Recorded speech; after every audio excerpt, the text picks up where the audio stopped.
মেহেদী, আজ বেচাকেনা কেমন হচ্ছে আর পশুর দাম নিয়ে ক্রেতা বিক্রেতারা কি বলছেন?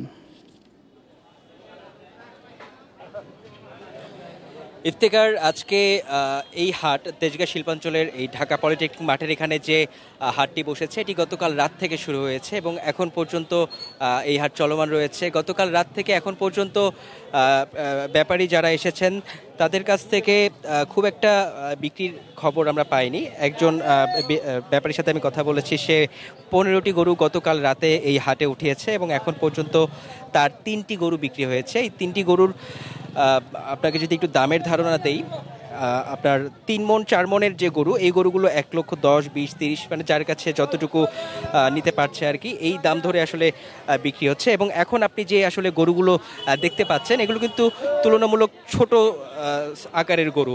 এই গরুগুলোর দামও কিন্তু 1 লক্ষ টাকার উপরে চাওয়া হচ্ছে এবং ন্যূনতম 90,000 থেকে 1 লক্ষ টাকায় তারা ছেড়ে দেবে, মানে ক্রেতা যদি পায় তারা 1 লক্ষ টাকার মধ্যে ছেড়ে দেওয়ার কথা বলছেন। এবং আপনাকে এই হাটে যদি একটু ছাগলের কথা বলি, যে ছাগলগুলো এখন দেখতে পাচ্ছেন এগুলোর ওজন প্রায় 17 থেকে 20 কেজি হবে এবং এগুলোর দাম 20,000 টাকা থেকে শুরু করে 27,000 টাকা পর্যন্ত ব্যাপারীরা বলছেন।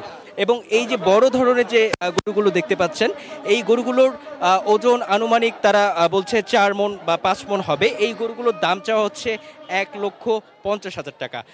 এবং এই ছাড়াও, এই ধরনের গরু ছাড়াও আরও বড় গরু রয়েছে। এখানে পরিমণি নামের একটি গরুকে রাখা হয়েছে এবং সেই গরুর দাম বলা হচ্ছে প্রায় 10 লক্ষ টাকা। এবং বড় এই হাটে হচ্ছে বড় গরু রয়েছে যার সর্বোচ্চ মূল্য বলা যায় আপনার 17 লক্ষ টাকা, 10 লক্ষ টাকা, 8 লক্ষ টাকা, এই ধরনের গরুও রয়েছে। তবে ক্রেতাদের বেশিরভাগ চাহিদাই হচ্ছে আসলে ছোট ধরনের গরুগুলো। ইফতেখার।